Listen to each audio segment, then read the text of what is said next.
என்னோட husband birthday அன்னைக்கு நான் இந்த கேரமல் பனானா கேக்கு செஞ்சு அவங்களுக்காண்டி சர்ப்ரைஸாக கொடுத்தேன். நீங்களும் இந்த கேக் செய்யணுமா?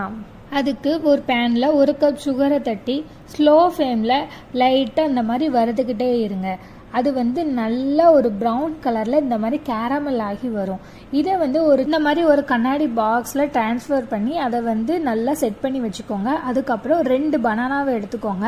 அதை ஒரு மிக்சி ஜாரில் ஆட் பண்ணிவிட்டு அதுக்கப்புறம் அது கூட 3 முட்டை, 3 டேபிள் ஸ்பூன் சுகரு, அதுக்கப்புறம் 300 ml பால் ஆட் பண்ணி நல்லா பிளெண்ட் பண்ணிக்கோங்க.